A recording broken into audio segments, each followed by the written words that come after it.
Bonjour, je suis Cocteau, COCTO, j'ai créé l'agence MMC en 2002, on conseille, on accompagne, on médiatise les artistes. My Music by Cocteau, c'est nos coups de cœur du moment, réservés uniquement à ceux qui aiment les découvertes. Vous êtes au début du buzz, donc parlez-en autour de vous. Aujourd'hui, mon invité est un passionnant de musique, producteur pour la radio, les radios de Radio Nantes, en passant par Énergie Nantes Maximum, DJ dans des clubs et des festivals mythiques depuis 30 ans comme le Boy, le Rex Club, pour ne citer que les Français. Producteur, compositeur, remixeur de musique, entre autres David Guetta, Jean-Michel Jarre, Paul Johnson, Kylie Minogue, Bob Sinclair, Cassius, Ceron et bien d'autres. Premier DJ à avoir fait un podcast en 2006. Et ami de 30 ans, je me devais de le recevoir dans My Music by Cocteau. Et c'est con, mais je suis un peu ému, c'est vrai, parce que la musique ne s'arrête jamais, comme lui, il ne s'arrête jamais. Joachim Garraud. My Music by Cocteau, le hub des talents de demain. C'est con, mais je suis ému de te recevoir dans ce podcast. Bonjour Joachim Garraud. Bonjour. Bienvenue. Bonjour Cocteau. Ça va ? Bah ouais, je suis hyper ému de te parler comme ça, parce que d'habitude on se parle... Pas avec des micros. Pas avec des micros. On s'appelle, on se voit. Mais pas avec des micros. Je fais des pattes. Non, mais je suis très content, c'est super. En plus, j'ai regardé ton émission plusieurs fois. J'ai dit, tu sais, tu disais dans l'introduction que je m'arrête jamais, mais t'es un peu pareil quand même. Oui, oui. C'est la même chose, non ? Oui, mais après, c'est issu d'une génération qui ne s'arrête jamais. Non, c'est vrai. On s'est connus en 1989. C'était au début décembre 89. Tout à fait. Tu es arrivé de Nantes. Exactement. Je suis arrivé avec ma polo break blanche, puisque Et puis collection Kenzo 84. Bah oui, parce que moi j'avais acheté tous mes fringues là-bas.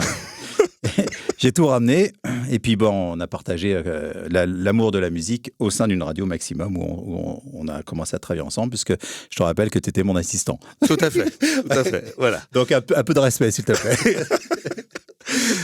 Comment on fait pour devenir Joachim Garraud ? Quand on te demande qu'est-ce que tu veux faire plus grand, moi je veux faire Joachim Garraud. Ouais, je sais pas. Donc tu as commencé la musique au conservatoire ? Oui, j'ai commencé au conservatoire. T'as été à l'école, t'as eu ton bac ? Oui, j'ai fait tout ça. Et en même temps école. Et en même temps musique. Ouais, un peu comme toi. Le mec comme toi. Non, mais comme toi. Non, mais c'est vrai. Non, mais oublie à cette époque-là, on faisait tout en même temps. On faisait l'école pour faire plaisir aux parents. J'étais un bon élève, j'avais des bonnes notes, et ça me permettait d'avoir la paix. Et mes parents étaient bien contents que j'ai des bonnes notes, et donc du coup, t'allais à la radio. J'allais faire de la radio l'après-midi. Comme toi. Ouais. Et j'avais construit au fond de mon jardin une petite cabane comme toi. Voilà. Que tu avais dans mon jardin. À Maison Lafitte. Je me souviens de ton studio. Objectivement, c'était la même chose. C'est-à-dire un peu d'école. Et puis la passion de la musique, c'était à travers le DJing, faire un peu de radio, faire de la disco mobile à l'époque, parce que j'étais trop jeune pour travailler en discothèque, donc j'avais construit ma propre disco mobile. Et puis d'ailleurs, il y a des photos, sont mythiques, sont belles ces photos. Sur Facebook et tout ça, tu les as postées ? Ouais, j'en poste régulièrement, parce que j'ai retrouvé une boîte à chaussures là, parce qu'à l'époque on sortait du papier, quoi. Et j'ai retrouvé même les diapositives. Là. C'est super, les diapos. J'ai refait un tirage numérique à partir de diapos. Tiens, je te donnerai les indications. C'est super beau. Franchement, les couleurs sont l'argentique est magnifique. Ah, c'est magnifique. Donc Énergie Nantes, c'était quand ça ? Énergie Nantes, ça a démarré en 1986 jusqu'à 89, pendant 3 ans. Donc animateur, pas de prod à l'époque ? J'étais animateur et producteur. Voilà. Les deux, quoi. Animateur la nuit, parce que quand tu commences, et puis moi en plus j'avais 16 ans, alors la petite histoire, c'est comme je commence, je suis le plus jeune, on me met la nuit, forcément, parce que personne ne voulait faire la nuit. Donc, allez, Joachim, tu veux faire la radio ? Très bien, tu vas faire 1h, 6h du matin, mais comme j'étais encore à l'école, si tu veux, je faisais 1h, 6h du matin, puis après j'avais mes cours qui commençaient à 8h, donc je dormais pas. Et donc, du coup, j'ai redoublé ma seconde, parce que c'était impossible d'être performant au lycée et à la radio. Donc 1 an de retard ? C'est pas bien ça. Ouais, c'est pas bien. J'ai redoublé ma seconde. Je suis déçu. Hein. Ouais. Mais bon, j'ai eu mon bac. Comme moi. Comme toi. Oui, j'ai redoublé ma seconde aussi. C'est vrai en plus. Voilà. C'est vrai, ouais. Non, mais voilà. Et puis voilà. Et donc, Énergie Nantes, c'était super, parce que j'ai appris quand même un cadre professionnel. C'est-à-dire, j'étais passionné par ça, mais je suis tombé avec un professionnel qui s'appelle Jean-Luc Leviennois, qui venait d'Énergie Paris et qui s'est occupé d'Énergie Nantes. Et donc, je me rappelle très bien les règles d'or d'Énergie. Tu avais une petite feuille sur laquelle il y avait 12 points. Et je me rappelle tu vois, de la... Il y avait les lignes aussi, pas de religion, etc. Non, c'était pas comme ça. Ça parlait plutôt toujours, tu disais, si vous êtes de mauvaise humeur, ne le dites pas, souriez à l'antenne, laissez vos problèmes à l'extérieur. C'est le top 10 de l'animateur, quoi. Voilà, top 10, commencez votre phrase par énergie et voilà, et finissez par machin. Enfin bon, et il y avait les règles d'or, et ça m'avait... je dis, ah oui, il y a quand même des gens qui ont réfléchi à ce métier, en fin de compte. T'étais payé à l'époque ou pas? J'étais payé assez bien. Je crois que j'ai payé 280 Donc t'avais de l'argent de poche pour acheter des vinyles, pour acheter un peu de matos. Disons qu'avant de faire la radio, pour acheter des vinyles, j'étais obligé de tondre les pelouses des voisins, laver les voitures, faire du babysitting. Ça prenait toute la semaine pour m'acheter un vinyle. Là, avec la radio, j'avais quand même plus d'argent. Je pouvais acheter 10 vinyles ou 15 vinyles, quoi. Après, il y a eu Radio Nantes. Radio Nantes était dans le même étage et ça appartenait au même groupe, en fait. C'est Georges Polinski qui avait Radio Nantes, Énergie Nantes. C'était dans le même immeuble. Donc, je suis passé du 4e étage au 3e étage. Les deux en même temps? Non, j'ai pas fait les deux en même temps parce que il fallait choisir au niveau de l'antenne. Par contre, j'avais fait un peu de prod, un peu pour les deux. Voilà, parce que le studio de prod était commun aux deux, en fin de compte. Et donc le bac, après? Et j'ai passé le bac et j'ai eu j'ai pas eu une mention, parce que j'ai eu 11... c'est 12 la mention, hein, c'est ça? Je sais plus. Je sais pas, moi j'étais en dessous. Comme toi. 10-6, moi, donc. Ouais, non, j'ai eu 11 et quelques. Bon, enfin, j'ai eu le bac, voilà, et ça s'est bien passé. Et j'ai fait 2 ans de fac après pour faire plaisir à mes parents. Et j'ai fait un DUG de sociologie. Voilà. Très bien. J'ai appris les statistiques. Statistiques et tout ça, c'était super. J'allais à la fac de temps en temps, parce que le reste du temps, j'étais à la radio. Et sinon, après, je commençais à travailler dans les discothèques et tout ça. Donc, Et tu montes à Paris avec Maximum? Et je monte à Paris en 89, à Maximum. La radio Maximum. Maximum, parce que voilà, je sors de l'armée en 88. J'ai fait 3 mois d'armée, j'ai réussi à me faire réformer au bout de 3 mois. Non, G4. Alors, G4, c'est physique. C'est-à-dire, j'ai pris 19 kilos en 1 mois. Je bouffais non-stop, quoi. J'avais fait aucune activité et j'ai réussi à me faire réformer comme ça. Bon, après, j'ai un peu galéré je galère encore pour perdre des kilos, un peu à cause de cette époque-là où je me suis lâché pour me faire, pour sortir de ce truc-là qui était horrible. Parce que, attends, juste pour te dire, avant de rentrer à l'armée, je commençais à bien tourner en tant que DJ. Je devais gagner, je vais donner des sommes en francs. Donc, je devais gagner 800 francs par soirée, donc une centaine d'euros à peu près, et par soirée. Et donc, j'en faisais 2-3 soirées, voilà. Et j'arrive à l'armée et le mec me donne 400 francs et je lui dis, mais c'est par jour? Le mec, il dit, non, mais c'est par mois. Parce que... non, mais bon, hormis l'argent, c'était très dépressif d'aller à l'armée parce que j'avais rien à faire là-bas. Tu sais, l'armée, c'était... Tu perdais toutes tes connexions, tu perdais le job du moment, quoi. Ouais. Non, puis les places étaient chères aussi, quand même. Non, pas trop à l'époque. Tu sais, à l'époque, moi, quand j'ai démarré à Nantes... Non, on a créé un peu le métier sur mesure, donc c'était plus facile. D'ailleurs, j'ai posé cette question-là, j'ai invité sur le précédent podcast Jen, qui est une youtubeuse, qui effectivement, en fait, a vécu un peu ce qu'on a vécu nous en 82 avec les radios locales sur la partie YouTube, où en fait, c'est devenu un métier. Elle a démarré, elle a fait sa première chaîne, et puis c'est devenu un vrai métier, un peu comme on a connu nous en 82. Oui, nous on a ciselé un métier qui n'existait pas avant, donc voilà. Donc 89, je finis l'armée, et je rappelle mon directeur d'antenne qui s'appelle Pascal Amiot, qui maintenant est directeur de programme d'RTL, il s'occupait de Radio Nantes à l'époque, et il me dit, tiens Joachim, toi qui aimes la dance, la house music, tu devrais écouter, il y a une nouvelle radio du groupe RTL qui s'appelle Maximum, et écoute ça. Et petite anecdote, tiens, toi, petite anecdote marrante. Je note. Tu notes, hein. Petite anecdote. Hein. C'est pour le mettre de côté pour le montage, pour les stories, pour faire venir du monde. Voilà, je note. Voilà. Une petite anecdote. Donc, le premier jour où j'ai découvert la radio Maximum, qui était donc disponible sur Nantes sur une fréquence en FM, mon directeur des programmes, Pascal Amiot, me dit, tiens, écoute cette radio, ça va te plaire. Bon, j'écoute la radio, je mets ça dans la voiture, et je me rappelle, je vais chez Leroy Merlin pour acheter... Pour réussir. Pour acheter de quoi bricoler un studio que j'étais en train de construire à Nantes, un petit home studio. Et j'arrive et j'ai pas pu quitter la voiture parce que j'écoutais la radio non-stop, à tel point que j'ai flingué la batterie de la voiture. C'est quand même énorme. C'est-à-dire que j'ai écouté la radio pendant 6 heures sur le parking de Leroy Merlin.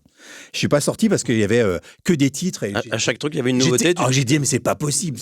Elle défonce cette radio. Et à l'époque, si tu veux, on n'avait pas de Walkman pour écouter la radio en dehors de la voiture, tu vois. Donc, il n'y avait pas d'application. Il n'y a pas d'application ni ça. Donc, du coup, je suis resté jusqu'à ce qu'il n'y ait plus de batterie. J'ai appelé mon père. Il a fallu que j'aille dans le magasin appeler parce qu'il n'y a pas de portable. Voilà. Tu n'imagines pas la galère. Bon, bref. Donc, j'ai découvert cette radio. J'ai envoyé un CV et j'ai été retenu pour être pour être producteur, remplacer une personne qui s'appelait Gilles. Et voilà. Et c'est là où je t'ai rencontré. Voilà, donc tu arrives à Maximum à Paris en 89, et là c'est c'est une révélation. Bah ouais, parce que moi j'étais DJ généraliste, c'est-à-dire que je jouais, anecdote numéro 2, je jouais au Luxor à Clisson, dont un des clients s'appelle Philippe Catherine. Oui. Et comme pour faire crier les gens, je coupais le son, je remettais le son, tu sais ça? Oui, ça rappelle une chanson. Ouais, ça te rappelle une chanson? Oui, tout à fait. Voilà. Voilà, petite anecdote numéro 2. Donc oui, donc quand j'étais au Luxor à Clisson, j'étais généraliste, donc je jouais du rock, et puis je jouais des slows, je jouais ce que les gens demandaient, quoi, globalement.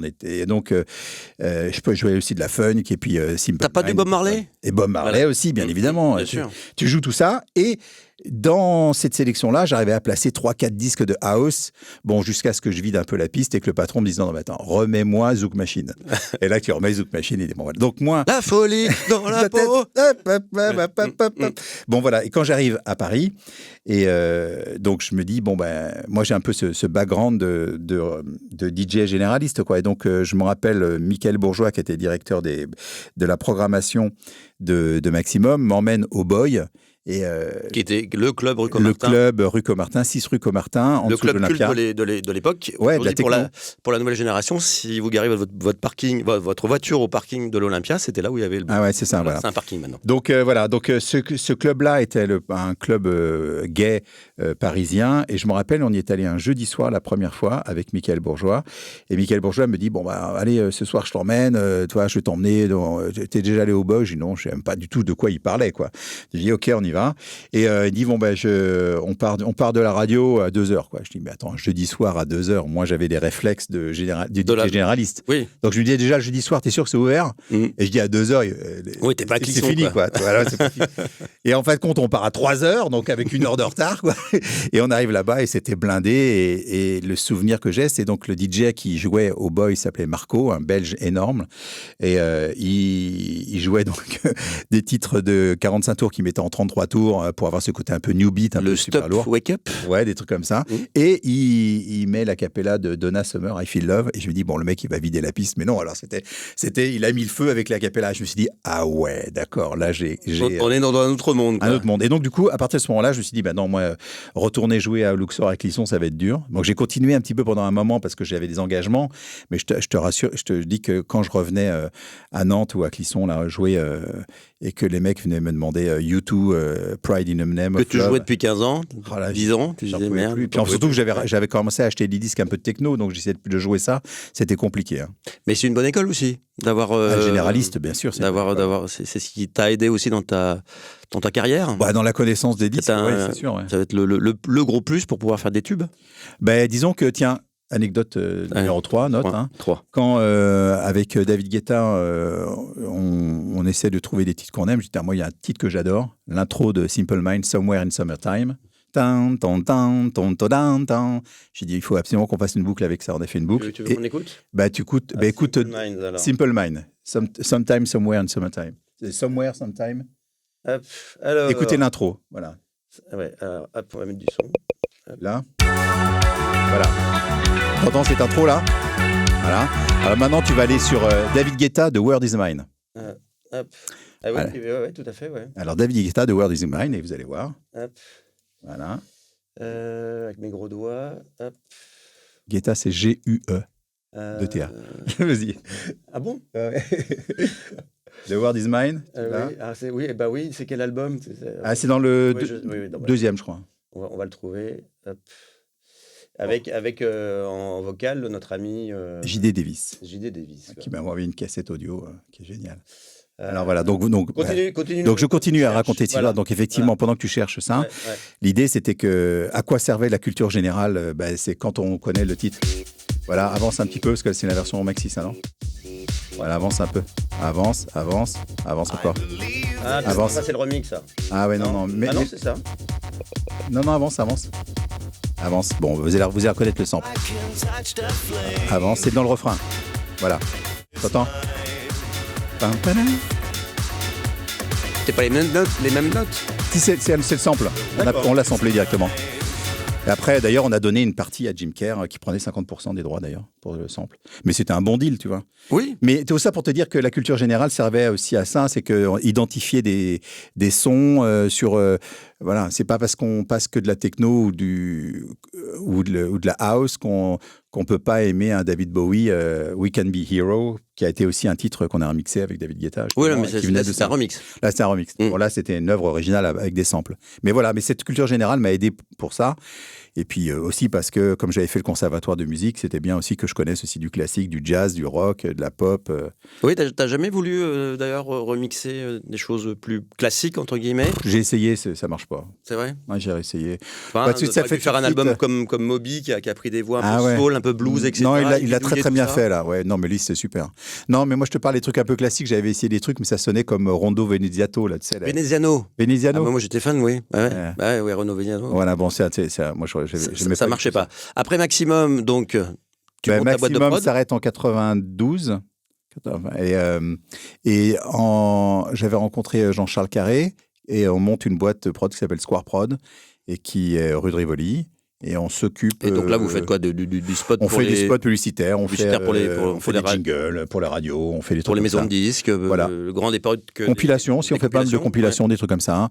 Et on fait pas mal de ça de 92 à 99, j'ai envie de te dire, où je fais beaucoup de ça. Et comme j'ai un côté un peu. On te propose des remixes aussi à ce moment-là, quoi. Ah ouais, oui, j'avais fait. Ah oui, il y a un truc que j'ai oublié de dire, c'est que quand je suis arrivé à Maximum, j'avais aussi j'avais ramené le fait d'utiliser le sampler et le multipiste pour pouvoir commencer à faire mes propres versions, parce que c'est ce que je faisais un peu à Nantes pour me différencier des autres DJ. Je faisais déjà mes propres versions. Tu faisais tes mashups, tes versions à toi, quoi. Voilà. Et je faisais ça déjà avec ton Revox, et puis la technologie a fait que ça a évolué. Les bandes, Manitoba Band, les premiers Akai. Voilà, S1000, j'ai fait moi le S1000 et tout ça. Et le clavier, c'était quoi? C'est le S3000? Non, c'était un S1000 KB comme keyboard. Le clavier. Voilà. Il y avait le disque dur à l'intérieur et tout ça, donc les disquettes. Et donc, tu as continué à faire des remixes. Tu as notamment fait le remix de Serge Gainsbourg, voilà. le Requiem pour un con, qui était joué à l'époque sur Maximum. Exactement, et ça m'a permis de me faire un peu connaître, parce que remixer un titre pour Serge Gainsbourg qui passe à la radio et qui en plus maintenant, je suis assez fier parce que dans la discographie officielle de Serge Gainsbourg, il est notifié grâce à Gilles Verland qui était son biographe officiel. Et il est aussi au musée pour info. Ah ouais? Ouais. Ah bah dis donc, voilà. Incroyable. Tu vois, donc, au musée Gainsbourg dans le 7e, ouais. Ah ouais, je savais pas. Mais donc oui, donc j'étais content ça, et ça m'a permis de me faire connaître auprès des maisons de disques qui se sont dit, tiens, quand on a besoin d'un remix pour les clubs, peut-être qu'on peut demander à Joachim. Donc j'ai fait Stéphane Echer, j'ai fait Michel Polnareff, alors d'abord des Français, et puis après, j'ai eu la chance de commencer à travailler un peu à l'international, et c'est vrai que les gens comme Kylie Minogue, là, on passait dans une catégorie un peu différente, internationale. Parce que les radios aussi évoluaient en termes de format, avaient besoin d'être formatés, et quand les programmateurs radio disaient ton titre il est cool mais il n'est pas assez formaté pour ma radio, on faisait des remixes pour eux, quoi. Il fallait trouver effectivement une solution pour ça, quoi. Donc on faisait une nouvelle version en prenant la cappella ou en prenant des éléments pour faire une nouvelle version définie pour la radio.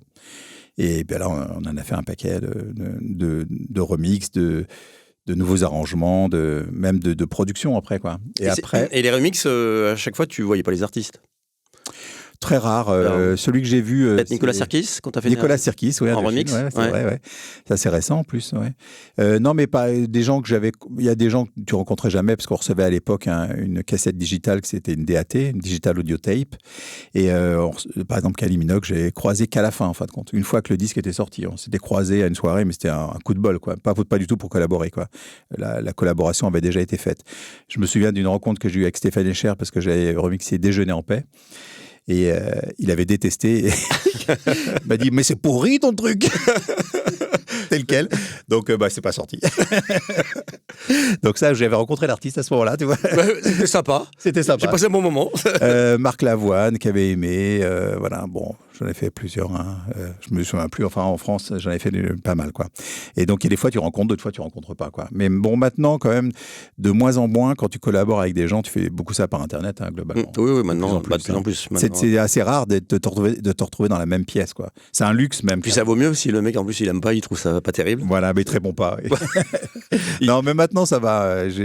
J'ai passé cette époque-là de faire un peu d'expérience. Voilà, un peu plus d'expérience. Quand les gens me demandent un remix, ils savent un peu ce qu'ils vont avoir parce qu'ils viennent chercher un certain type de signature, tout ça, donc ils sont rarement déçus parce que j'essaie de leur donner un peu ce qu'ils viennent chercher, quoi, globalement. Et la bascule de boîte de prod à je deviens compositeur à temps plein et producteur, c'est avec David? Ouais, alors ça s'est fait avec David Guetta parce que, officiellement, oui, ça s'est fait. Enfin, ça s'était fait un petit peu avant parce que je faisais pas mal de productions Mais je sortais des vinyles qui étaient vendus à 1000 pièces ou 300 pièces. Enfin, c'est pas grand-chose. Je fais un peu de musique underground pour moi, sous différents noms. Joachim G. J'avais pas mal de groupes, des noms à la con, pour sortir des vinyles, quoi. Et puis un jour, en 96, je rencontre Jean-Michel Jarre, qui vient grâce à Claude Monet. Claude Monet, qui était DJ, avait monté une compilation pour Jean-Michel Jarre qui regroupait des remixes de Oxygène. Et Claude Monet me dit, tiens, ce qui serait bien, c'est que tu fasses le mix pour enchaîner tous les titres. Et donc, il me présente Jean-Michel Jarre. C'est un méga mix. Voilà, non, mais il voulait que tous les titres soient enchaînés, quoi, en fait. Parce que les titres étaient séparés, il voulait que ce soit enchaîné. Donc, il savait que je faisais ça très bien, parce que je faisais des compilations. Donc, il m'a demandé de faire ça. Et donc, Jean-Michel Jarre est venu au studio. Et pour moi, qui étais un grand fan de Jean-Michel Jarre, c'était une sacrée pression de me dire, je vais essayer de lui montrer un peu qu'on peut travailler en digital, parce que c'est quelqu'un qui venait 100% de l'analogique. Et son premier travail qu'il a fait en digital, c'est avec moi. Et c'est la première fois. Oui, sachant que c'est un paradoxe, parce que c'est lui, enfin, ce qui l'a poussé sa carrière, c'est la technologie aussi. Oui, mais si c'est analogique. Ouais. Mais là, c'était la technologie analogique, quoi. Et donc, quand il est arrivé chez moi, il a découvert le Pro Tools, parce que j'étais le Pro Tools User 0002. J'avais la deuxième licence en France. Et donc, je lui ai montré un peu les plugins, tout ça. Et là, c'était une découverte pour lui. Et donc, à partir de 96, on a quand même collaboré avec Jean-Michel Jarre. Et en 99, j'ai coproduit un album avec Jean-Michel Jarre qui s'appelle Métamorphose. Et là, c'était un gros travail pendant 18 mois où j'étais chez Jean-Michel Jarre et j'ai produit aussi le spectacle du 31 décembre 1999 au Caire, devant les pyramides du Caire. En Égypte. 2,3 milliards de téléspectateurs, des bonnes pressions, tout en direct et tout ça, c'est super. C'est mieux que l'Eurovision, dis donc. Ah ouais? Moi, je connais pas les chiffres. Je te dis, c'est mieux que l'Eurovision. Bon, voilà. Et puis, donc, du coup, effectivement, 2000, je rencontre David Guetta, quand je rencontre, on se connaissait déjà parce que lui était DJ. Pendant que moi je continuais à être un peu DJ au Boy et tout ça, lui il était au Palace. Donc lui il jouait de la house, moi je jouais de la techno. Et on achetait quand même nos disques dans les deux. Il y avait 2-3 magasins où on achetait à peu près les disques. On se voyait assez souvent globalement. Entre autres, le magasin s'appelait Club News. Il était juste derrière la rue de Rivoli, derrière mon studio. Et on se voyait assez souvent là-bas. Il venait avec son scooter et il venait choisir ses disques. Et puis moi, je venais prendre des disques. Et puis on parlait. Et puis un jour, je lui dis, écoute, tu devrais venir voir, j'ai un studio moi là-haut rue de Rivoli, je fais un peu de musique si tu veux. Et donc il vient, je lui fais écouter un peu ce que je fais, il me dit c'est pas mal machin, et il me dit écoute, si tu veux on n'a qu'à faire un essai lundi prochain. Et donc le lundi arrive, comme deux potes qui feraient un tennis, tu vois, on dit viens faire de la musique chez moi. Donc le lundi arrive, David gare son scooter en bas, rue de Rivoli, il monte 3e étage dans mon studio. Alors le studio il faisait 4 mètres sur 3, ça fait 12 mètres carrés, c'était une chambre, c'est pas plus grand que ça. Il y avait 2 enceintes. C'est vrai qu'il fallait aérer des fois. Ah oui, bien sûr, t'imagines, ça sentait un peu fort quand même. Et quand t'avais quand même 2-3 énergumènes là-bas pendant 20 heures d'affilée, je peux dire que ça... Mais ça s'ouvre, on pouvait c'est pas l'homme qui prend la mer, c'est la mer qui prend l'homme. Ah là, ça sentait fort, ouais. Bon, voilà. Et donc, du coup, dans ce 12 mètres carrés, je montre, David vient avec 2-3 disques. Il dit, tiens, moi, j'aime bien la base de ça, j'aime bien le remix de ça. Je lui dis, tiens, écoute, moi, j'ai des bases comme ça. Et puis, on fait un instrumental. Et cet instrumental, c'est l'instrumental de Just a Little More Love. Et ça, c'est le lundi. Et le mardi matin, David m'appelle et dit écoute, incroyable la coïncidence, j'ai un pote, il s'appelle Adèle, il fait partie d'un groupe qui s'appelle 2B3 et ils ont leur coach vocal qui s'appelle Chris Willis, qui est un chanteur de gospel qui est à Paris en ce moment parce que les 2B3 vont faire un album en anglais qui était produit par Desmond Child. Voilà, exactement. Et donc ils avaient pris effectivement Chris Willis. Et donc Chris Willis est à Paris pour la première fois et Chris Willis, comme ils veulent montrer un peu comment Chris Willis chante bien, ils amènent Chris Willis au studio. Donc ça, c'est le mardi. Donc le lundi, on avait fait l'instru. Et donc, David dit, ça tombe bien, avec Joachim, on a fait un instru, on cherche une voix. Peut-être qu'il a qu'à venir. S'il n'aime pas, il n'aime pas, quoi. Le mardi matin, il vient donc le mardi après-midi. Et Chris Willis arrive. Et c'est quelqu'un qui venait vraiment du gospel, c'est-à-dire qu'il fait de l'église. Lui, il connaissait rien à la house music, rien à la techno, l'électro. Alors ça, c'était carrément étranger pour lui. Et on lui fait écouter l'instrumental. Et le mec nous fait une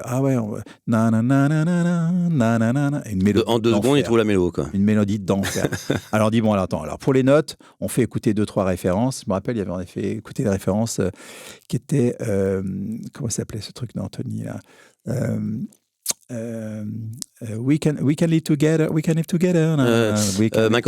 Anthony. Ouais. We can live together. Ça, voilà. Et donc on lui fait écouter ça. Et puis, on lui dit, voilà, écoute le texte, tu vois, homme, femme, brothers. Je lui fais écouter Joe Smooth, Promised Land, tu vois. Et donc, on écrit un texte, Just a Little More Love. Et ce titre-là, Just a Little More Love, Chris Willis passe dans ma petite cabine d'enregistrement.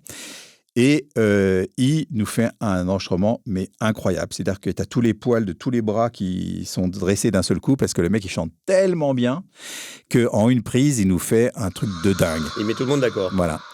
Et voilà. Et donc ça, c'est la version originale, effectivement. Non, ça, c'est Wally Lopez. Ça, c'est Wally Lopez. La version remix, ouais. Ouais, il faut que tu écoutes l'électro, la version originale, ouais. Allez, on avait fait tellement de remix. Ah ouais, mais il n'y a que des remix là, dis donc. Ouais. Et donc, Just a Little More Love, quand tu entends la voix de Chris Willis, on se dit, bon là, c'est incroyable, le mec qui chante d'enfer. Donc, on enregistre ça. Et je mixe ça en 40 minutes, je crois, même pas, parce que tout était bon, il a fait les armos et tout, c'était un tueur, le mec, c'est vraiment une machine de guerre, quoi. Et il était tellement content aussi d'impressionner ses élèves. Parce qu'il y avait Adèle, ils étaient Philippe. Les trois. Ouais, il y avait Adèle. Non, il n'y avait que Adèle et Philippe. Je crois qu'ils étaient que deux. Et ils étaient là et ils disaient, oh là là, notre prof, il est trop incroyable. Le mec, il a déchiré tout. Just a Little More Love enregistré. Ok, 40 minutes. Merci. Allez, au revoir. Je commence à mixer le truc. Et le mardi soir, c'est parce que l'histoire, elle est juste en 48 heures, c'est ça. Donc mardi soir, David Guetta joue au bain-douche, parce qu'à l'époque, il était DJ au bain-douche. Et il a dit, bon, on n'a qu'à tester le titre. Hein. Pour voir si ça marche. Ça marche. Et on joue le titre, et puis, comme avec chance, à l'époque, c'était Cathy Guetta qui s'occupait des relations des bains-douches. Et Cathy, quand on lui dit, tiens, on va passer un titre qu'on vient de faire avec Chris Willis, on lui fait écouter le titre. Cathy dit, c'est extraordinaire, c'est génial. Ça tombe bien, ce soir, il y a Laurent Chapeau et Emmanuel de Burtel qui viennent, donc Virgin, EMI Virgin. Non, à l'époque, c'est pas EMI, c'était Virgin. La maison disque Virgin, ils viennent, on va leur faire écouter. Donc, alors on fait écouter dans des bonnes conditions et tout ça. Avec du monde qui danse sur la piste. Avec du monde qui danse, qui crie, tout ça. Et puis Cathy qui dit, ah, t'as vu, c'est David Joachim qui ont fait ça, c'est génial, c'est génial. Et donc, du coup, vous signez. Rendez-vous le mercredi en disant, on va signer un single. Et donc, on a signé dans la semaine, je crois, le mercredi ou jeudi, je veux pas mentir, mais je pense qu'en 3 jours, c'était fait. Donc, on avait signé Just a Little More Love chez Virgin avec juste un titre, tu vois. Et puis, dans le contrat qu'on a signé, quand même, on s'engageait pour un album, quoi. Donc, il fallait produire d'autres titres. Donc, on dit à Chris Willis, il faut que tu reviennes. Et l'autre, il était trop content de venir à Paris. Et puis, on a commencé la collaboration comme ça. Et ça s'est fini après 9 années de collaboration avec David, où j'ai compté la dernière fois, je crois qu'on a fait 109 titres. Ah oui, quand même. On en a sorti peut-être 40, je crois, et il y en avait 60 pas sortis, à peu près. Des titres, alors des maquettes, des bouts, et on a fait 109 titres. Alors, d'abord avec Chris Willis, et puis après, effectivement, comme on a écouté The World Is Mine tout à l'heure, j'avais reçu une cassette d'un ami qui habitait en Belgique, qui chantait comme Dave Gann de Depeche Mode, et qui s'appelle Gilly Davis. Et j'écoute la voix de Gilly Davis, je dis, c'est incroyable, le mec, il chante comme Depeche Mode, on n'a qu'à faire un truc, on n'a qu'à faire un titre. Je l'appelle, et il est venu, et puis on a fait The World Is Mine pour l'album de David. Et donc, on a commencé un peu à prendre différentes voix. Il y avait Barbara Tucker aussi sur le premier album, parce que c'est des gens qu'on aimait bien.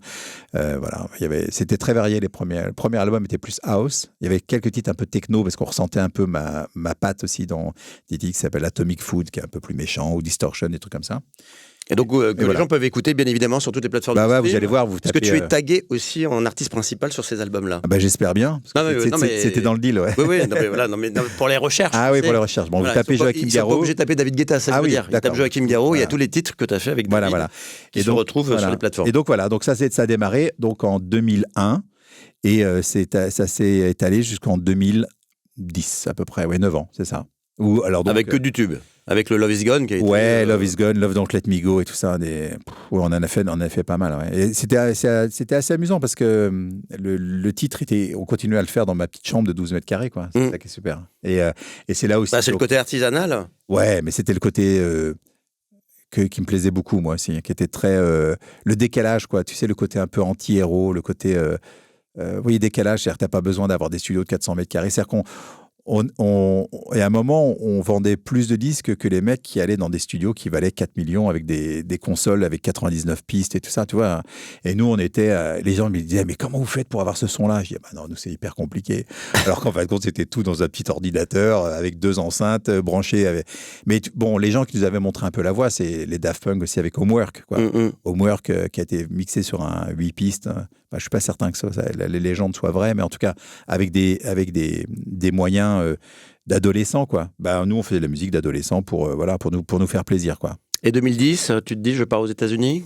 Alors 2010, la rupture avec David, elle était un peu complexe parce qu'on avait du mal on n'avait plus la même vision artistique. C'est-à-dire que David voulait breaker les États-Unis absolument, c'est-à-dire que il y avait plus cette fraîcheur, ce que je te parlais de la naïveté un petit peu.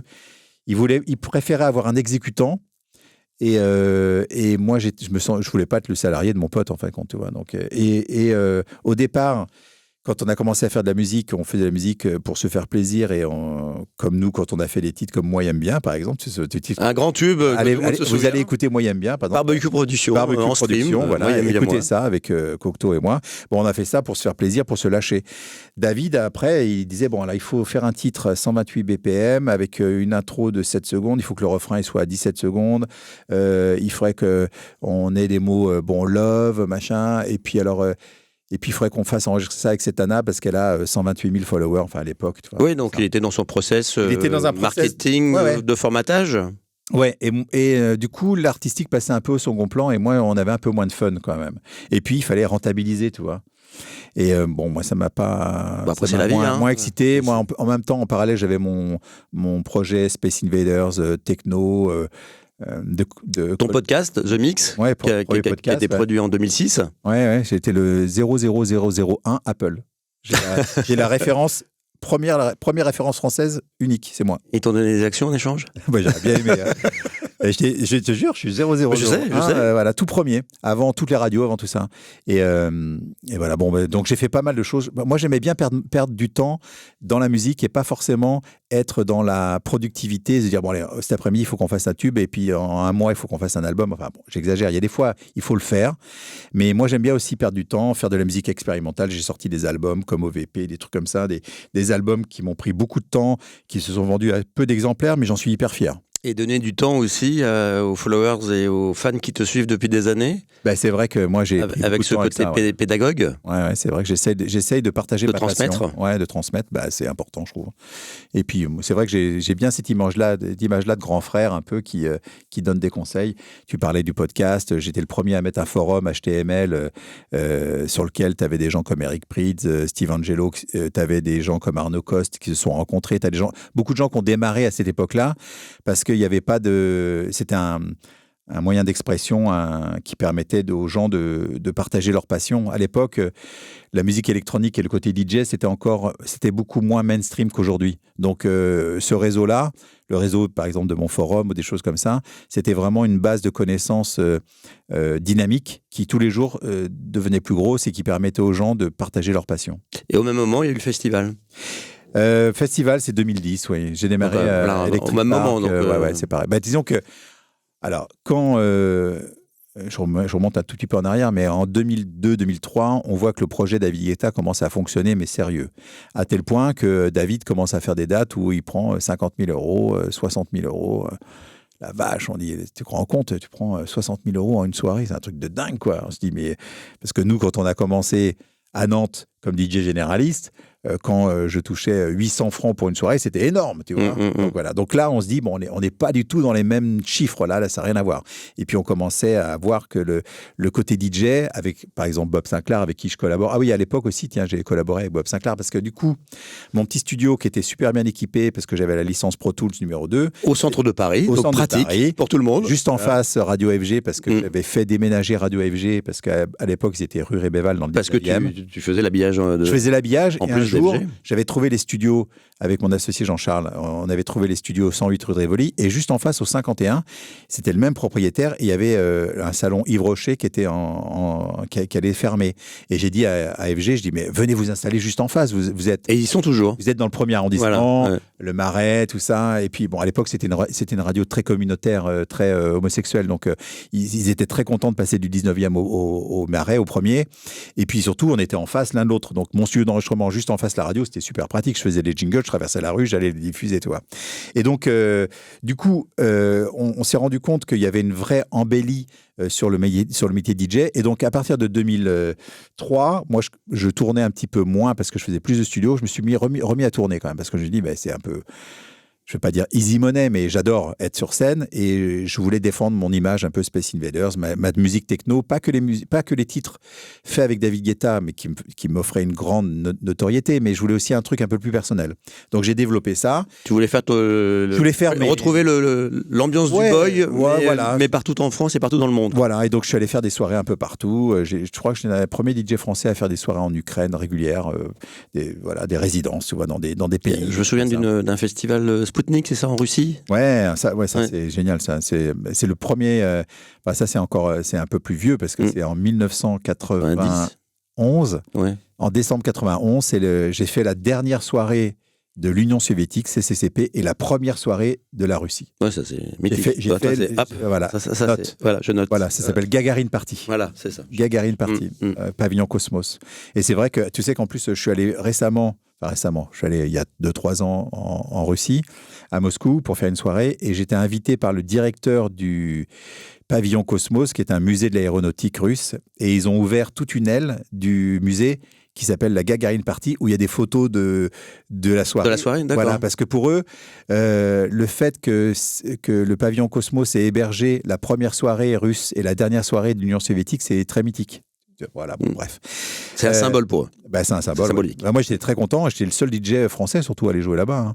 Après, je suis retourné avec Laurent Garnier 2-3 fois. On est allé en Russie. Je l'ai emmené avec moi et on est allé faire une tournée en Russie. On a fait pas mal de choses, justement, avec Laurent Garnier à cette époque-là, parce qu'il était sur Maximum, tu vois, avec nous. Et donc, je l'avais emmené aussi en Russie. Bon, bref, je m'égare.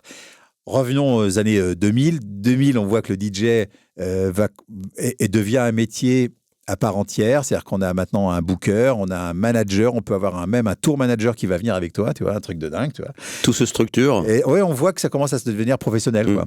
Et donc, du coup, j'ai commencé à faire pas mal de dates. Et donc, en 2009, je fais une tournée géniale en Australie, en Asie.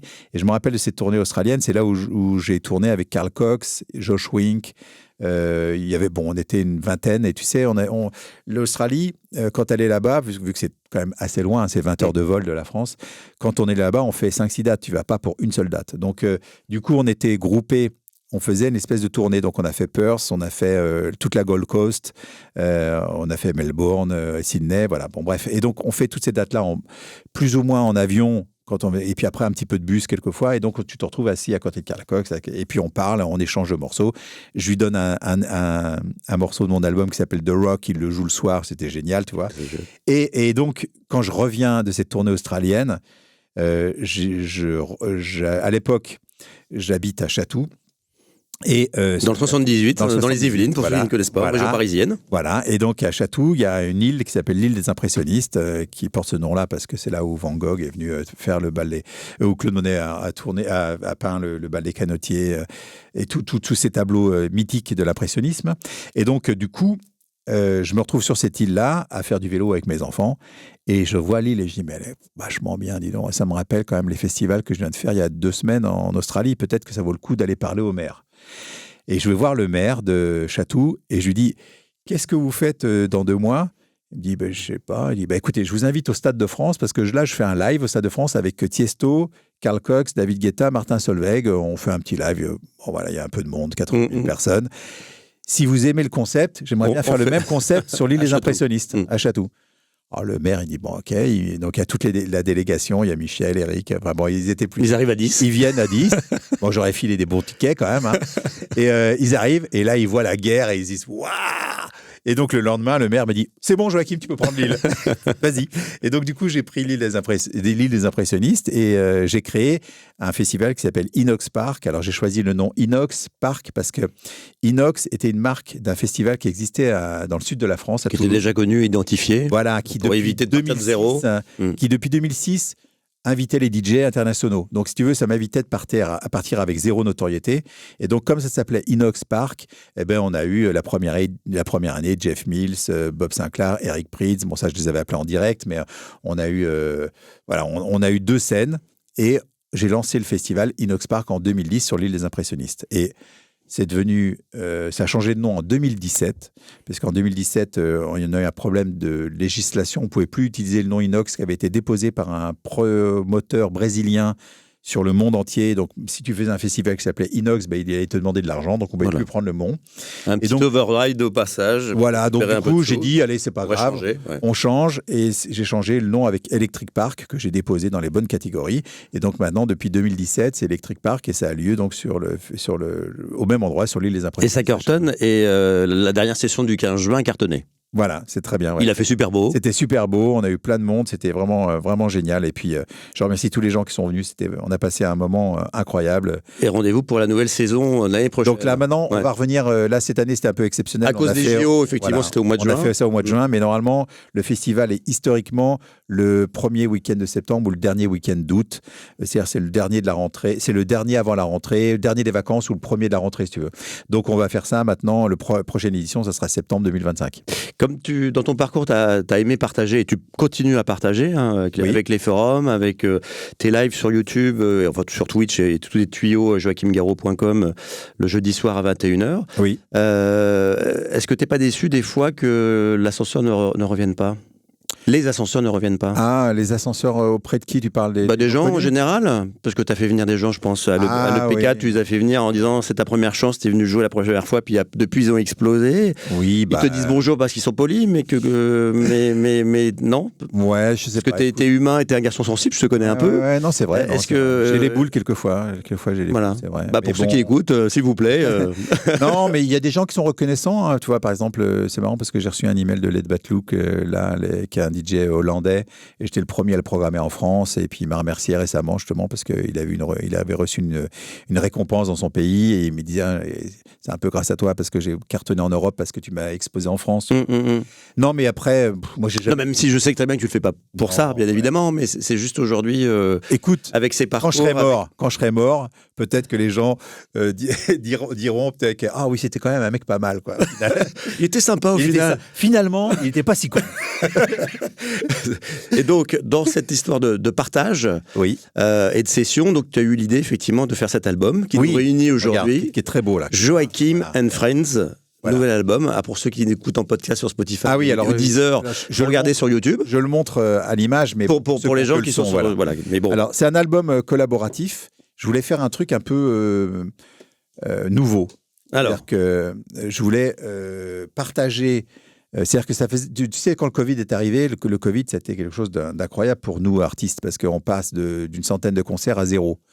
Et donc, pour la première fois, je sais pas, en 25 ans en 2020, 2024, en plus de 20 ans, pour la première fois, je me retrouve 3 semaines chez moi, d'affilée, et dormir dans mon lit. J'ai dit, putain, c'est incroyable, ça. Et heureusement qu'il est confort. Ah ouais, je me dis, heureusement, j'ai un bon lit, quand même. Non, mais ça faisait je me disais, mais attends, ça va durer combien de temps, ce Covid-là? Parce que moi, j'ai envie d'aller jouer, j'ai envie d'aller voir le public. Mais bon, en fin de compte, ça a duré tellement longtemps, ça a duré plus d'1 an. Donc, pas de concert. Et donc, je me suis dit, non, c'est pas grave. Moi, ce que je vais faire, c'est faire ce que je fais d'habitude le plus, ce que j'aime, c'est faire de la musique. Donc, je fais de la musique et je dis, au lieu de faire un live devant du public, je vais faire de la musique et je vais partager mon écran en live via Twitch, Facebook, YouTube, Discord et compagnie, quoi. Et donc, du coup, j'ai commencé à faire des sessions live en montrant pourquoi je prenais tel plugin, pourquoi quand j'avais mixé par exemple World Hold On de Bob Sinclair avec les voix, j'avais utilisé tel type de compresseur, pourquoi cette reverb plutôt que... Enfin, des trucs de producteurs, tu vois, et de compositeurs en disant, si vous voulez faire un truc qui groove, il faut utiliser ça plus ce synthé-là, enfin bon, bref. J'ai partagé ça. Et je me suis rendu compte que ça intéressait pas mal les gens, surtout que les gens étaient chez eux, ils ne pouvaient pas bouger. Donc, ils étaient derrière leur... Tu avais une audience. Au moins, tu te dis, voilà. Et donc, on a commencé à faire un peu de musique comme ça, ensemble. C'était amateur.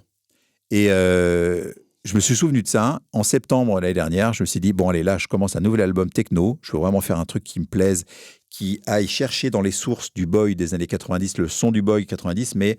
Le son and du beat. Ouais, le son, des sons de gimmick, des sons que tu identifies assez rapidement.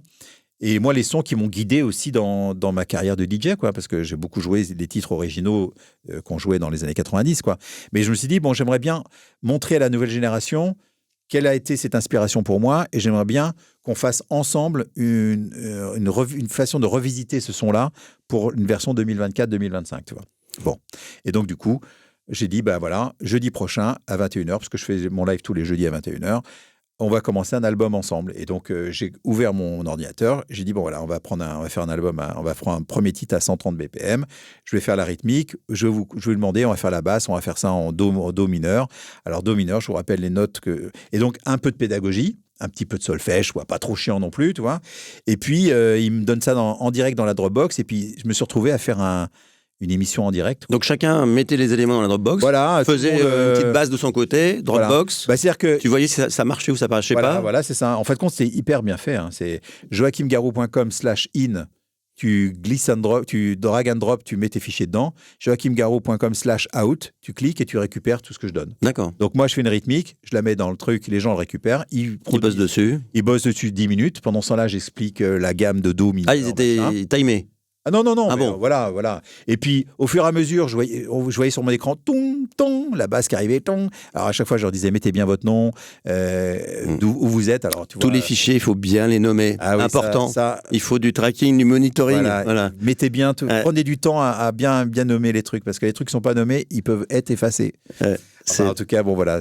Et donc, combien de temps pour ça? Donc là, il y a 16 titres. 8 mois. D'accord. Pendant 8 mois, tous les jeudis.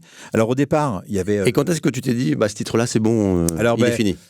Est-ce que c'était collégial? Ouais, alors c'est... c'est toi qui as le final cut, c'est toi le patron. Sûr. Non, mais c'était collégial. C'était collégial parce que je m'amusais beaucoup avec ce direct. Parce que quand même, ce qui est génial, c'est que tu commences un titre, tu reçois 5 trucs de basse. Et je dis, bon, alors, Michael, c'est super. Alors, bon, par contre, Stéphane, excuse-moi, t'es pas dans la bonne tonalité. Allez, poubelle, machin. OK, bon, là, le son, c'est trop pourri. Poubelle. Je prenais 0 pincette, tu vois, parce qu'on n'a pas le temps. Quand tu as 40 trucs à écouter, t'as pas le temps. Bon. Donc, je vais assez direct. Et puis, j'en choisis 3. Je dis, bon, là, voilà, écoutez le groove avec ça, celui-là. On va voter en live. On vote directement. Alors, vous choisissez la solution 1, la 2 ou la 3. Et tu vois. Albany, 1 point. Voilà. Albany, 1 point. Voilà. Et donc, tu voyais, les gens ont choisi la basse numéro 2. Et puis voilà, on fait basse numéro 2. Voilà. T'as été bluffé quand même dans les recos? Alors, au départ, c'était pénible. Parce que les gens... comprenaient sans comprendre, ou essayaient de faire des choses. Voilà. Mais te balancer des splices, des trucs qui venaient un petit peu d'ailleurs, qu'ils n'avaient pas forcément fait. Bon, non, mais dans les règles, c'est sûr qu'ils ne pouvaient pas me vendre des samples qui ne leur appartenaient pas, quoi, les trucs qu'ils avaient fait. Mais j'ai découvert quand même des gens très talentueux, hein. Franchement, dans cet album-là, il y a 40 compositeurs, à peu près on est 40, tu vois.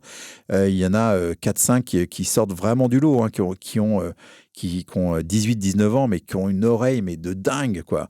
Et donc, ces gens-là, je les ai identifiés assez rapidement parce que je voyais qu'à chaque fois qu'on démarre un nouveau track, j'avais les mêmes 4-5 noms qui m'envoyaient du matos de dingue. Et donc, j'essayais quand même de faire participer un maximum de personnes. Et donc, pour répondre à ta question, quand est-ce qu'un track était terminé, c'est quand j'estimais que c'était fini, quoi. Mais pour te dire quand même, en 8 mois, j'ai même retouché un peu les premiers titres parce que tu fais une évolution, un album, il faut que ce soit cohérent. Donc, parce qu'au départ, on n'était que 30.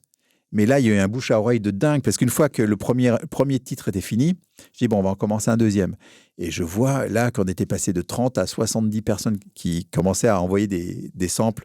Donc, moi, je voyais ma Dropbox. Au départ, j'avais que peut-être 40 samples à écouter, mais là, je commençais à avoir 40. Il faut que je reprenne un abonnement supplémentaire. Ah ouais, faut que je prenne 8 gigas de plus. Non, mais là, ça va, heureusement, j'ai... 12 Tera. Alors, justement... Anecdote. Oui, anecdote. Alors. Non, mais j'ai racheté Dropbox. Voilà, Dropbox, c'est à moi. C'est moi qui ai inventé Dropbox. Non, mais Dropbox, je crois que j'ai eu une des premières licences françaises aussi. D'accord. Et donc, comme le podcast 001. C'est comme à chaque fois que j'abonnais quelqu'un. Ah bah oui, c'est vrai que tu as des trucs gratuits. Ah oui, alors là, je pense qu'on doit être à 30 Tera, je crois. De gratuit, parce que voilà, je pense. Donc, unlimited. Donc, vous pouvez... Tu as parrainé, à chaque fois que tu parrainais. Voilà, et à chaque fois que tu gigas. Tu avais 2 Tera. Non, tu avais... Au début, c'est 2 gigas, un truc comme ça. Non, mais j'avais beaucoup. Enfin, bon, bref. Tout ça pour dire que... Attends, je voulais juste dire qu'au départ, donc imagine, le premier jeudi au mois de septembre, on est une trentaine à travailler sur un morceau. Il y a 40 samples de basse. 5 mois après, c'est 800 personnes qui travaillent sur le morceau. Et là, j'ai 1800 samples. Donc, je suis obligé d'embaucher quelqu'un pour faire ça. Qui m'aide à trier un peu, qui m'enlève déjà. Heureusement, L'intelligence artificielle est arrivée, elle m'a enlevé les trucs qui sont pas dans la bonne tonalité, qui sont pas les bons tempos, parce que ça. T'as fait un filtre. Ouais. Déjà filtré. Donc déjà sur les 1600, j'en avais 400 qui partaient, il m'en restait 1200. Mais 1200, je pouvais plus faire du direct. C'est-à-dire que du coup, je dis on se retrouvera demain parce que j'aurais choisi la base demain parce que je peux pas écouter les 1200 maintenant parce que ça va durer 5 heures. Et heureusement que tu dors que 3 heures. Voilà, j'en remets pas beaucoup. Joachim, voilà, pour info, dort très peu. Et c'est vrai. Donc les journées sont beaucoup plus longues. Voilà. Même avec le décalage horaire de Los Angeles. C'est vrai, c'est vrai. Il répond toujours. C'est vrai. C'est flippant. C'est vrai que je me lève tôt. Oui. Et je me couche tard. Ouais. Voilà, donc tu dors peu. Bon voilà, donc cet album collaboratif, c'est venu comme ça. L'idée et la façon dont ça a été fait, voilà, je t'ai expliqué. Un live pour ce projet avec l'ensemble des participants. L'idée, c'était ça, et je suis hyper fier. Déjà, eux sont fiers d'avoir, pour la plupart. C'est génial. Imagine, au mois de septembre, t'es dans ta chambre, t'es tout seul, t'es un adolescent, tu fais de la musique que tu fais écouter avec tes copains. 3 mois plus tard, tu te retrouves sur un disque vinyle avec ton nom. Je t'ai inscrit à la SACEM, parce qu'en plus, c'est des gens qui n'étaient pas inscrits à la SACEM, donc on a fait les démarches pour eux, on les a inscrits. Donc, tu vas toucher de l'argent à chaque fois que le disque va passer à la radio. Bon, c'est des titres qui ne passeront pas sur Énergie, je vous le dis tout de suite, parce que c'est quand même c'est très dur comme musique, mais en tout cas, le principe est là, c'est-à-dire qu'ils sont inscrits comme co-compositeurs, ils ont leur nom sur le vinyle, c'est génial, et en plus, ils viennent jouer à Electric Park, ils ont joué à Electric Park le 15 juin. Et tout en live, quoi, pour la première fois. Et pour la première fois, ils venaient jouer. Alors, on a fait un tri quand même, parce que sur les 40 co-compositeurs, tout le monde n'est pas DJ. Ouais. Il y en a qui n'étaient pas équipés, mais on a fait une petite sélection et on a fait jouer des garçons et des filles, compositeurs et compositrices, qui sont venus faire leur premier live en jouant leur titre. T'imagines pas la sensation que c'est pour eux. C'est-à-dire qu'il y en a certains qui ont eu un déclic le 15 juin, là, durant Electric Park. Ils ont eu un déclic, ils se sont dit, voilà, moi, maintenant, c'est ce que je veux faire comme métier. C'est-à-dire, je vais arrêter d'aller vendre des fringues. Maintenant, je vais faire de la musique non-stop parce que je veux en vivre. En fait, tu leur proposes ce que tu as vécu quand tu étais à Énergie Nantes. J'ai partagé exactement la chance que j'ai eue. C'est mon déclic, j'ai envie de bosser là-dedans. Ouais, moi, j'ai eu la chance. J'ai une chance, mais... Comme toi, tiens, je vais revenir sur le... Non, mais c'est vrai, on a une chance incroyable, c'est qu'on vit de notre passion. C'est un truc incroyable. Tu t'imagines pas qu'on fait partie des 0,0007% de la population, je sais même pas. Tu vois, moi, j'ai jamais eu la sensation de travailler. J'ai jamais eu la pénibilité. Tu disais, je dors pas beaucoup, mais c'est sûr que quand tu fais un truc qui t'excite, t'as pas envie de dormir, quoi. Ouais, moi, le matin, je me réveille. Allez, super. Aujourd'hui, je fais de la musique. J'ai un remix à faire. Je vais voir telle personne. Je vais composer un truc. Je suis hyper excité. Et puis le soir, tu joues en Pologne, machin. Tu prends l'avion. Tu vas voir un nouveau public. Les gens écrient ton nom. Il y a un moment. Il faut arrêter de dire que il n'y a pas de pénibilité dans notre métier. Donc moi, voilà. Et le déclic de la FNAM, parce que comme tu aimes partager, tu aimes cette pédagogie, tu aimes enseigner. Oui. Tu as décidé de créer une formation numérique. Alors, en parlant... C'est au même moment, le déclic ou... Ouais, alors ça s'est fait avant le Parce que quand tu as 1200 personnes qui s'inscrivent, etc., tu es tout seul. Au bout d'un moment, tu te dis, je vais peut-être faire un truc officiel. Ouais, alors c'est vrai que... Alors, moi, je suis très mauvais pour valoriser ça. C'est-à-dire que moi, quand j'ai commencé à faire des podcasts et faire des forums et tout ça, tout est gratuit. Tu vois. Et aujourd'hui, moi, je vois tous les gens qui se lancent dans la profession, youtubeurs et tout ça, ils ont besoin de valoriser, ils ont leur Tipeee, ils ont des pages pour qu'on leur donne de l'argent. Moi, je me sens assez mal de demander de l'argent parce que je ne l'ai jamais fait. Et la musique m'a donné tellement de bonheur et tellement d'argent que je n'attendais pas, que je me vois mal aujourd'hui demander de l'argent. Bon. Alors, le truc, c'est qu'il y a un moment, donner du savoir gratuitement, c'est super, hein, c'est vrai que moi, je suis hyper fier de ça, mais un jour, en parlant avec Jean-Michel Jarre, qui avait une idée, lui, très précise de la transmission du savoir, il m'a dit, Joachim, on devrait faire un truc ensemble. Et je dis, mais pourquoi on ne monte pas une petite école, une formation numérique où les gens peuvent online, parce que maintenant que le Covid est passé, on voit bien que les gens peuvent apprendre à travers leur ordinateur. Donc, grâce à lui, Donc Jean-Michel Jarre est président de cette formation. Il est président de l'association, il est président de cette association qui s'appelle FNAM. Alors FNAM, c'est l'acronyme pour Formation numérique au métier de la musique. Il y a 2 M, F-N-A-M-M, comme toi, comme MMC. comme toi. Et donc fnam.com, vous allez sur fnam.com, vous pouvez vous abonner et vous allez avoir accès à des centaines de cours qui sont très spécifiques parce que je me suis rendu compte, que, à travers cette interview, entre autres avec toi, que notre métier a énormément évolué. C'est-à-dire que entre le métier que j'ai appris quand j'avais 16 ans et le métier que je pratique aujourd'hui à l'âge de 56 ans, ce n'est plus du tout le même. Et donc, la FNAM, pour moi, la baseline, le slogan, c'est vivre de la musique. C'est-à-dire comment on peut enseigner à un jeune à vivre la même vie que j'ai eue, de vivre de la musique. Ça peut être quelqu'un qui va vivre de la musique d'un copain parce qu'il va être social manager du copain. C'est pas forcément sa musique. Il peut aussi faire de la promotion, comme toi, par exemple. En tout cas, aider au niveau du marketing des gens. Donc, tu fais partie des professeurs qui sont venus donner des cours à la FNAM parce que justement, ton expérience a une vraie valeur auprès de la nouvelle génération qui ne sait pas aujourd'hui qui sauraient peut-être faire de la musique avec moi, mais qui ont besoin de quelqu'un comme toi pour leur dire comment valoriser, comment exposer ta musique et comment faire que tu vas gagner un peu d'argent qui va te permettre de continuer à en vivre, quoi. De structurer le travail pour être pertinent dans la visibilité. Voilà, c'est ça. Voilà. Et du sens, quoi. Donc voilà, donc la FNAM, c'est ça regroupe tous les nouveaux métiers qui sont issus de la nouvelle génération de la musique et de la numérisation, de tout ce qui est numérique. Il y a beaucoup de métiers qui ont éclos durant ces dernières années et qui méritent justement d'apprendre et qui est un peu une petite formation, quoi, tu vois. Dans 5-6 minutes, tu vas nous jouer live pendant 30 minutes. Je vais faire un petit mix de 30 minutes de l'album. De l'album. Si on doit écouter un ou deux titres de l'album, ça serait lequel ? Le 10. Alors déjà c'est quoi ces noms de psychopathes ? C'est pour le Scrabble ? C'est pour ou c'est ton numéro de vol, numéro de vol pour Los Angeles. Alors voilà, pourquoi j'ai choisi des noms.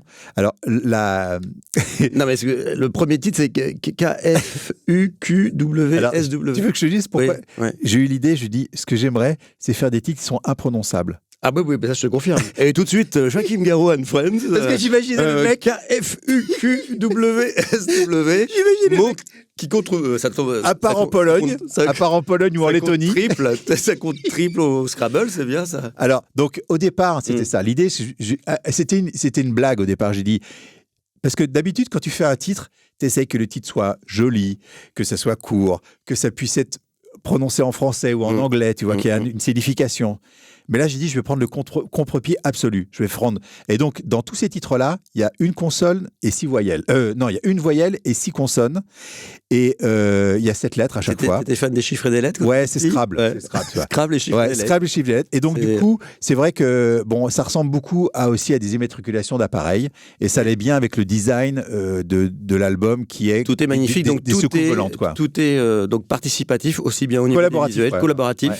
Tout le monde a mis la main à la pâte pour aussi faire tous les visuels. Les visuels du livret aussi. Et donc, si on écoute le premier qui est KFUQWSW, tu connais le nombre de participants à chaque fois sur le premier album, sur le premier titre de l'album. Ouais, sur le premier titre de l'album, il y a Older Grand, il y a Alex Brandy, il y a Alan V, qui est un Belge d'ailleurs, qui a joué à Electric Park. Je connais un peu les gens ici. Hein. Je vois de toute façon, tout est noté. On écoute le son pour les gens qui nous écoutent et pour leur donner envie d'aller streamer ton album. Voilà. Et là, on parle pas, là. On écoute. Le but, c'est qu'on écoute un peu, quoi. Ah, d'accord. Okay. Et après, tu vas mixer, hein, mais... Après, tu peux faire une intro, mais comme il n'y a pas de voix, tu es obligé de parler pendant très longtemps. Ouais, parce que là, il y a le pied qui rentre, là. 7, 8...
Donc, il y a des voix, tu disais qu'il y a des voix là-dessus. Hein. Ouais, là, tu entends, tu vois les trucs un peu à la Dépêche Mode, ça vient de Alan V. Donc je vous engage vivement d'aller écouter sur toutes les plateformes de stream, Deezer, Spotify, Apple. et peut-être même Cobuzz en 24 bits haute résolution. Cobuzz, ça tombe bien parce qu'il est bien mixé cet album. C'est pour ça le que son, c'est il est d'enfer. Et donc c'est quoi? C'est pour les apéros, c'est pour le dance floor, c'est pour la fête avec les copains, avec les friends. Écoute, c'est du son dance floor, c'est pour faire danser les gens. Ouais. C'est pour passer un bon moment tous ensemble, quoi. Moi j'aime bien, c'est un côté c'est un côté un peu happy. Tu te rappelles, il y avait un truc qui s'appelait Happy Music for Happy People. Ça fait un peu ça, quoi. Sans prise de tête. Voilà, il y a eu 300 vinyles de fabriqués, voilà. Ils ont tous été vendus. On est sold out là-dessus, oui. Ouais. Voilà, donc ça va être intéressant d'aller sur Discog pour voir l'enchère. Je vais mettre le mien. Oui, c'est vrai. Je vais mettre le mien, c'est le mec. C'est pas moi Joachim, non, c'est pas moi qui l'ai mis en vente. Bonjour Cocteau. Je te l'ai dédicacé, tu rigoles ou quoi? Non mais je vais le vendre 300 balles moi. Allez, non mais c'est vrai. Mais je mets pas le vinyle à l'intérieur, je mets juste la pochette. Ah le salaud. VG plus moins. Non bah là tu peux aller sur le 10 par exemple. Tiens, va sur le 10 tiens un peu.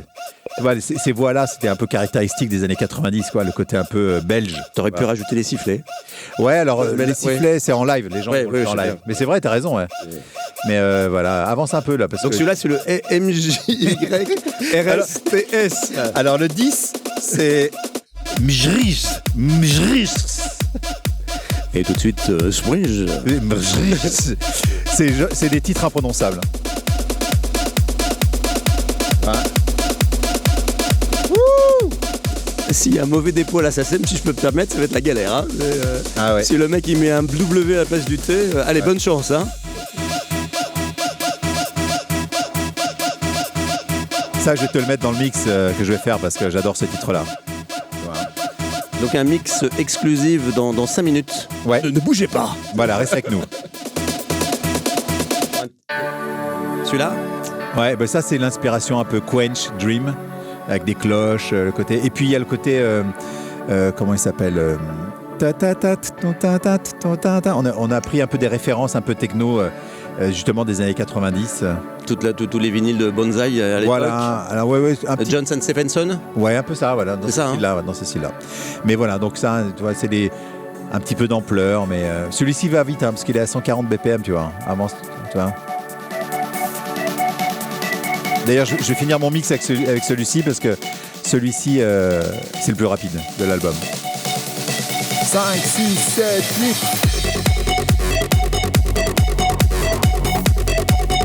Tu pourras remarquer la qualité du mix. Hein. Oui. On n'entend pas le pied. Le pied n'est pas assez fort parce qu'on vieillit, tu sais, c'est pas assez fort. Hein. Ah ouais, non, mais là je crois que c'est pas mal quand même. Non, on est plutôt bravo. En tout cas, c'est un bel album, mais c'est pour ça que je voulais absolument. Merci beaucoup. Merci de m'avoir invité. Mais je t'en prie, mais on va pas se quitter tout de suite. Non, il m'a dit qu'il y avait un jeu. Un jeu à la con qui s'appelle le jeu des 4 éléments. Tu choisis ton élément eau, feu, air, terre. Tu auras dans le casque de façon sonore et soutenue. L'élément, et puis je te donne un petit mot, ballon, foot, slip, tu me réponds garçon. En gros, c'est un profilage de tes pensées pour mieux te décrypter. Si je te dis électrique, tu dis parc, tu vois. Oui, d'accord, voilà. Ok, j'ai compris. Alors tu choisis eau, feu, air, terre. Le feu. Feu. C'est parti. T'es bien là ? Déshabille-toi. Alors, en anecdote, alors je peux sortir un truc perso ? Bah vas-y. Voilà. Wow. Attention, j'en ai des pas mal aussi. Hein. Ouais. Bon, non, mais je passe au feu et à la chaleur. Ouais, ok. Joachim avait une blague quand t'avais ta polo. Son grand truc, c'est que dehors il faisait 45 degrés. Et qu'est-ce qu'il faisait ? Il fermait les portes de la polo et il mettait le chauffage à fond, mais chaud.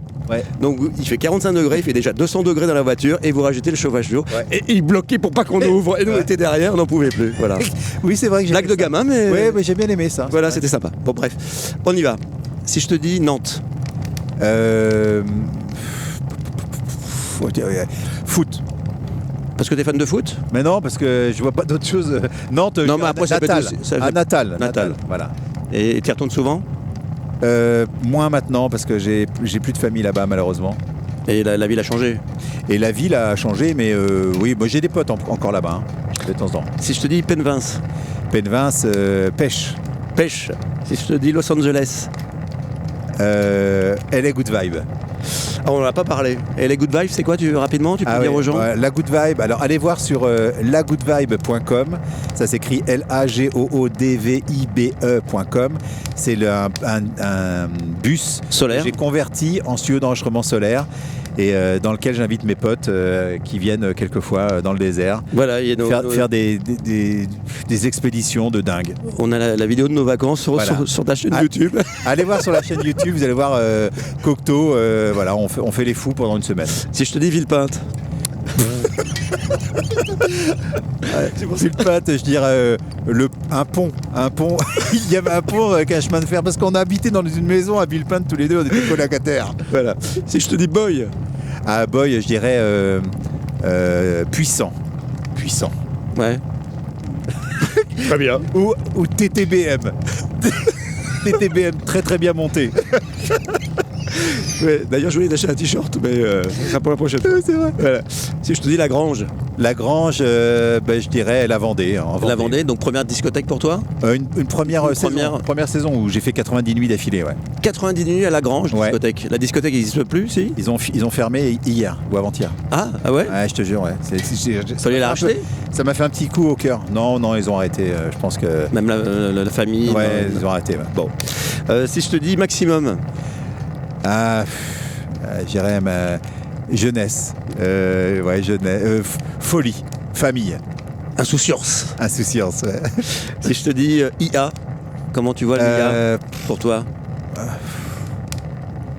Je sais pas. C'est attention ou non, c'est un peu les deux. Donc c'est un outil. Moi, je dirais outil. Voilà, un outil. Si je te dis écologie. Panneau solaire. Et les good vibes. Ça, pourtant, c'est important.